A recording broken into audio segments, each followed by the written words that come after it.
ये है question number 6 in fig 5.43. PQ and RS are two mirrors placed parallel to each other. An instant ray AB strikes the mirror PQ at B.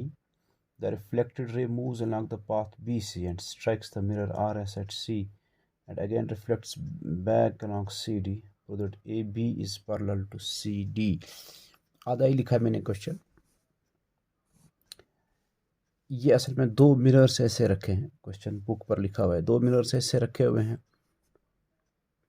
Parallel है एक दूसरे के, और यहाँ एक इंस्टेंट रे ए बी वो स्ट्राइक कर रही है पीक्यू मिरर के साथ, फिर वो रिफ्लेक्ट होके along this path B C, ठीक, वो रिफ्लेक्ट होके यहाँ इसके साथ फिर स्ट्राइक कर रही है आर एस मिरर के साथ, और फिर वो रिफ्लेक्ट होके जा रही है अलोंग पाथ सी डी।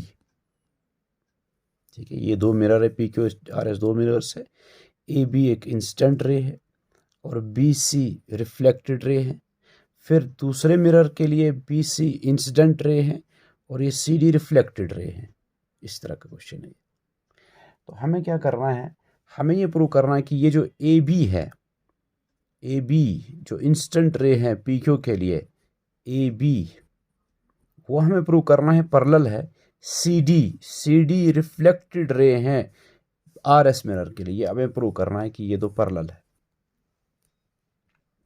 देखो आपने लॉज ऑफ रिफ्लेक्शन में पढ़ा है, एक मिरर ये है,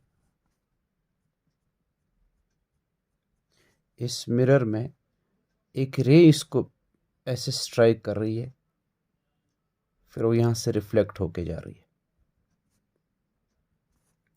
हम इस पॉइंट पर एक नॉर्मल अगर ड्रा करेंगे, नॉर्मल का मतलब एक परपेंडिकुलर ड्रा करेंगे जो इस मिरर के साथ 90 बनाए, तो क्या है वो लॉ ऑफ रिफ्लेक्शन कि ये रे जो इंस्टेंट रे जिसको कहते हैं, वो जो एंगल यहाँ बनाएगा जिसको एंगल ऑफ आई कहते हैं, वो और ये एंगल आर जो ये रिफ्लेक्टेड रे बनाती है नॉर्मल के साथ, उसका एंगल आर नाम रखा जाता है। ये दो एंगल्स इक्वल होते हैं, इंसिडेंट एंगल और रिफ्लेक्टेड एंगल बराबर होता है। ये जो इंसिडेंट रे नॉर्मल के साथ एंगल यहाँ से बना रही है और फिर रिफ्लेक्टेड रे जो नॉर्मल के साथ यहाँ से एंगल बना रही है, ये दो इक्वल होते हैं। Angle I is equal to angle R, ये है पहला लॉ ऑफ रिफ्लेक्शन। अब देखो यहाँ आप ये इंसिडेंट रे है और ये रिफ्लेक्टेड रे है पहले मिरर पी क्यू के लिए, तो आप क्या करोगे, यहाँ आप नॉर्मल ड्रा करना। नॉर्मल का मतलब एक परपेंडिकुलर ड्रा करेंगे हम, इसका नाम रख दो बी एस या बी एस, यहाँ है बी एम, इसका नाम रख दो। तो अब वो जिस तरह यहाँ है कि एंगल आई एंगल आर के बराबर है, तो यहाँ भी ये एंगल और ये एंगल इक्वल होगा क्योंकि ये इंसिडेंट है, ठीक है ना, इंसिडेंट रे है ना, ये इंसिडेंट एंगल और ये रिफ्लेक्टेड एंगल है। इसका नाम आई आर नहीं, हम इसका 1 और 2 नाम रख देंगे। आई आर भी रख सकते हैं, वो भी रख सकते हैं, लेकिन हमें यहाँ भी नाम देने हैं। मैं इसका नाम 1 और इसका नाम 2 रखता हूँ। इंसिडेंट एंगल 1 रिफ्लेक्टेड एंगल 2 ये इक्वल है, और यहाँ इस पॉइंट पर भी, अब ये दूसरे मिरर के लिए BC है इंसिडेंट रे और इस CD है रिफ्लेक्टेड रे। जिस पॉइंट पर ये स्ट्राइक कर रहा है मिरर को, उस पॉइंट पर मैं एक नॉर्मल ड्रा करता हूँ, एक परपेंडिकुलर ड्रा करता हूँ। देखो यहाँ पर भी ऐसा होगा, इसका नाम रख दो CN। अब देखो ये है इसके लिए BC, इसके लिए इंसिडेंट रे है, तो ये जो एंगल होगा ये इंसिडेंट एंगल है, ये रिफ्लेक्टेड एंगल है। इसका नाम 3 रखो, इसका नाम 4 रखो। देखो ये 3 और 4 भी बराबर होगा ना, कि नॉर्मल के साथ इस इंसिडेंट रे ने जो एंगल बनाया और फिर इसी नॉर्मल के साथ जो रिफ्लेक्टेड रे ने एंगल बनाया, वो दो इक्वल होते हैं, तो एंगल 3 एंगल 4 इक्वल होगा। तो क्या पता चला, यहाँ एंगल 1 एंगल 2 इक्वल, यहाँ एंगल 3 और एंगल 4 इक्वल। आपको प्रूव करना है कि ए बी और सी डी पैरेलल है। कितना समझ में आया? चलो तो हम स्टार्ट करते हैं इसे। ये करना है प्रूव, इसको लिखते हैं ना, टू प्रूव लिखते हैं इसको, ठीक। तो प्रूफ कैसे इसको प्रूव करें हम, आप लिखोगे कि ये angle 1 is equal to angle 2, ठीक है। ये लिखेंगे अकॉर्डिंग टू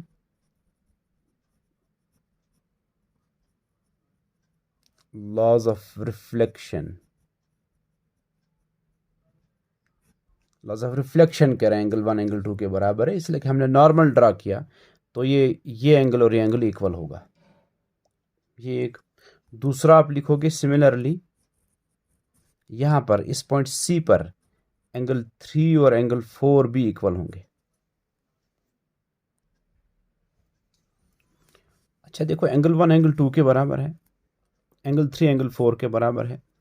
अब ये जो एंगल 1 और एंगल 2 इक्वल है, एंगल 1 एंगल 2 इक्वल का मतलब है कि पूरा जो एंगल ए बी सी है, एंगल ए बी सी, पूरा ये एंगल ए बी सी, ये जो पूरा एंगल है 1 और 2 इक्वल होने की वजह से हम कहेंगे 1 हाफ है ए बी सी का, 2 भी हाफ है फिर ए बी सी का। ये दो इक्वल होने का मतलब है इस ए बी सी के 2 इक्वल पार्ट्स हो गए हैं, आधा ये है आधा ये है। आधे का मतलब है एंगल 1 हाफ है ए बी सी का, या एंगल 2 हाफ है ए बी सी का, ठीक है। तो एंगल ए बी सी जो है, ए बी सी, इसका जो हाफ है यानी half of angle A B C, वो एंगल 1 भी है एंगल 2 भी है। हम 1 भी लिख सकते हैं 2 भी लिख सकते हैं। सिमिलरली यहां देखो आप, ये जो एंगल बी सी डी है, बी सी डी, पूरा ये एंगल, इसको भी, ये भी डिवाइड हुआ है 2 इक्वल हाफ्स में। एंगल 3 भी इसका हाफ है, एंगल 4 भी इसका हाफ है। तो मैं लिख सकता हूं सिमिलरली कि half of angle B C D जो है, जो बी सी डी का हाफ है वो ये एंगल भी है, ये एंगल भी है। जैसे मैंने यहाँ लिखा कि इस ए बी सी का हाफ ये 2 भी है, ये 1 भी है, ऐसे एंगल बी सी डी का हाफ ये 3 भी है और 4 भी है। हम लिखेंगे एंगल 3 है, एंगल 4 भी है, चलो इस वक्त हम 3 लिखेंगे, 3 ही मुझे जरूरत है इस वक्त, ठीक है। अब देखो ये जो बी एम है, बी एम, और जो सी एन है, ये दो परपेंडिकुलर्स है, क्योंकि बी एम मैंने कहा नॉर्मल है, नॉर्मल का मतलब है परपेंडिकुलर, वो 90 बना रहे हैं इसके साथ, और सी एन भी नॉर्मल का मतलब परपेंडिकुलर। ये दो परपेंडिकुलर्स है दो पैरेलल लाइंस के साथ। अब देखो ये एक लाइन है, ये एक लाइन है, मैंने एक परपेंडिकुलर यहाँ ड्रा किया, एक परपेंडिकुलर यहाँ ड्रा किया। अगर ये लाइंस पैरेलल है तो फिर ये दो परपेंडिकुलर्स भी आपस में पैरेलल होते हैं। तो हम लिखेंगे बी एन सी एन जो है, बी एन और सी एन, इसलिए कि पी क्यू और आर एस पैरेलल है, और ये दो परपेंडिकुलर, एक इसका परपेंडिकुलर है एक इसका परपेंडिकुलर है, दो पैरेलल लाइंस के पैरेलल लाइंस, दो पैरेलल लाइंस जो पी क्यू और आर एस इस तरह है, इस तरह के अगर दो परपेंडिकुलर्स हम ड्रा करेंगे वो हमेशा पैरेलल होते हैं। हम लिखेंगे ये पैरेलल है। रीज़न क्या लिखेंगे? Because P Q is parallel to R S, वो पैरेलल है, इसलिए तो उनके दो परपेंडिकुलर्स ऐसे जो ड्रा किए हैं ये भी आपस में पैरेलल होंगे। अच्छा, जब ये पैरेलल है तो फिर ये एंगल ये बी एम और सी एन है पैरेलल। अब देखो बी सी इनका क्या है, फिर बी सी, बी एम और सी एन, देखो मैं यहां बना रहा हूं अलग से, ये है बी एम और ये है सी एन। अब देखो बी सी को ज्वाइन करो आप, ये इनका ट्रांसवर्सल बन गया ना, बी एम और सी एन हमने अभी बताया कि ये पैरेलल है, और बी सी इनका ट्रांसवर्सल है, तो ये एंगल इक्वल होगा। ऐसे दो लाइंस पैरेलल लाइंस है, ऐसे इनका ट्रांसवर्सल है, तो ये और ये इंटीरियर एंगल्स है और अल्टरनेट इंटीरियर एंगल्स है, ठीक है ना। ये और ये अल्टरनेट इंटीरियर, देखो लाइंस अगर ऐसे हों तो ऐसे ट्रांसवर्सल ड्रा किया, ये और ये अल्टरनेट। अब अगर लाइंस ही इस तरह है और ऐसे ट्रांसवर्सल है, उस वक्त भी ये और ये अल्टरनेट इंटीरियर एंगल्स है ना, तो ऐसे यहाँ हुआ है बी एम ऐसे हैं और सी एन ऐसे हैं, और ये बी सी उनका ट्रांसवर्सल है, तो इस वजह से ये एंगल और ये एंगल इक्वल होगा, ये अल्टरनेट इंटीरियर एंगल्स है। तो हम लिखेंगे therefore angle 2 is equal to angle 3, इसलिए कि यहाँ देखो आप बी एम और सी एन पैरेलल है, और BC उनका ट्रांसवर्सल है, BC ट्रांसवर्सल है। ये पैरेलल लाइन ट्रांसवर्सल के साथ एंगल 2 बना रही है। ये जो लाइन दूसरी इसके पैरेलल है वो ट्रांसवर्सल BC के साथ ये एंगल बना रही है। लाइन ये है और ट्रांसवर्सल ये है। एंगल बन रहा है 3, यहाँ बन रहा है 2। ये 2 और 3 जो है ये बराबर होंगे। क्यों बराबर होंगे? ये अल्टरनेट इंटीरियर एंगल्स है, एंगल 2 एंगल 3 के बराबर। अब देखो यहाँ देखो आप, एंगल 2 जो है मैंने इसको लिखा है ना हाफ ऑफ एंगल ABC है, और एंगल 3 जो है वो लिखा है ना हाफ ऑफ एंगल BCD है। तो मैं लिख सकता हूँ एंगल 2 के बदले कि ये है हाफ ऑफ एंगल ABC, इसको मैंने बताया आपको कैसे हाफ है, और एंगल 3 जो है वो हाफ है एंगल BCD का।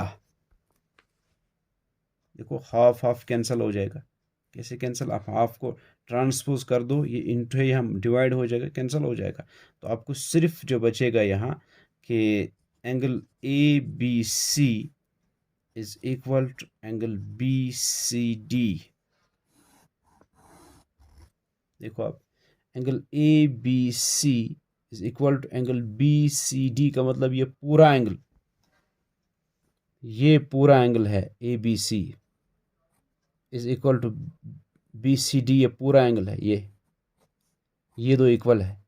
लेकिन देखो आप, ये है AB और ये है CD, और BC इनका ट्रांसवर्सल है। ट्रांसवर्सल के साथ AB ने ये एंगल बनाया है ना, जिसको हम ABC कहते हैं। यहाँ देखो, इसी ट्रांसवर्सल ने CD के साथ ये एंगल बनाया है, जिसको हम BCD कह रहे हैं। ये और ये हमें प्रूव हो रहे हैं कि इक्वल है। ये तभी ये, लेकिन ये अल्टरनेट इंटीरियर एंगल्स है, इनकी पोजीशन बता रही है, ये अल्टरनेट इंटीरियर एंगल्स है। तभी बराबर होते हैं जब लाइंस पैरेलल होंगे। यानी ऐसे आ रहा है, ये मैं अलग से ऐसे दिखाऊँ ना, ए बी ऐसे हैं और CD ऐसे हैं, तो आपको ऐसे BC को ज्वाइन करने के बाद ये एंगल और ये एंगल इक्वल आ रहे हैं। बिल्कुल ऐसे देखो यहाँ हो रहा है। नॉर्मल को आप हटा दो बीच में से, आप देखो ये एंगल और एंगल इक्वल आ रहा है। लेकिन ये देखो इनकी पोजीशन देखो आप, एक लाइन, ये एक लाइन, और ये इनका ट्रांसवर्सल। देखो ये इंटीरियर एंगल्स है और अल्टरनेट इंटीरियर एंगल्स है। ये तभी इक्वल होते हैं जब ये लाइन और ये लाइन पैरेलल होगी। तो पता चला यहाँ फिर AB और CD फिर पैरेलल है, इसलिए कि ये दो एंगल्स इक्वल आ रहे हैं। आप यहाँ लिखोगे but these are alternate interior angles. ये तो अल्टरनेट इंटीरियर एंगल्स हैं, और तभी बराबर होता है जब लाइंस पैरेलल होती है। तो जिन दो लाइंस की वजह से ये बने हैं ये अल्टरनेट इंटीरियर एंगल्स, वो है AB और CD, इसलिए वो दो पैरेलल होंगी, और यही प्रूव करना था हमें।